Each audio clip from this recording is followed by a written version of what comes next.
In question 2, they ask us to solve simultaneous equations. We have 3 equations and 3 variables to find x, y, and z. If I label my equations A, B, and C, what I need to do is take A and B, eliminate one of the variables to make a new equation with 2, which I'll call D, and take B and C and do the same thing.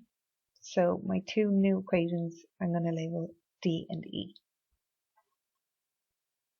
So my first step. So when I'm solving these, it doesn't matter which one I cancel first, as long as I cancel the same one when I'm dealing with B and C. In order to cancel the variable, I need to multiply. So I'm going to cancel x, I'm going to multiply the second equation by 2.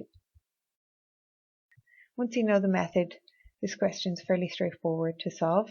The only time where we will get it wrong is just mistakes with signs or multiplying or things like that, small mistakes. So it's important just to keep a really good structure to avoid making those small mistakes and to take your time. So multiplying the second line by 2, we get minus 2x plus 4y plus 2z is equal to minus 2. Now we have plus 2x minus 2x, so that gives me 0.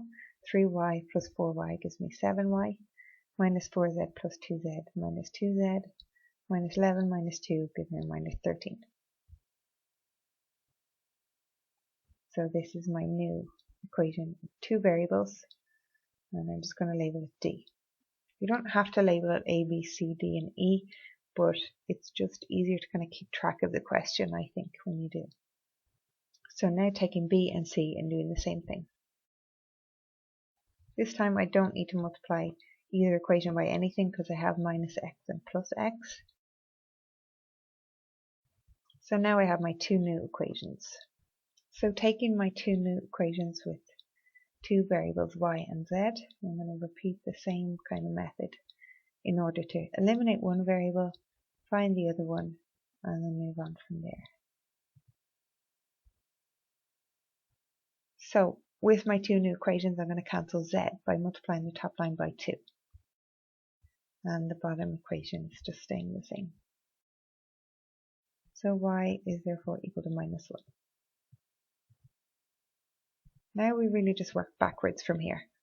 If I know y is equal to minus 1, I can find z by substituting it into one of the equations.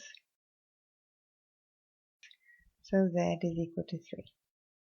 And then going backwards even further, to pick one of our original equations, again, it doesn't matter which one, I'll pick the first one. We have 2x plus 3y minus 4z is equal to minus 11, and I substitute in my y and my z in order to find x. 2x is equal to 4, so x is equal to 2.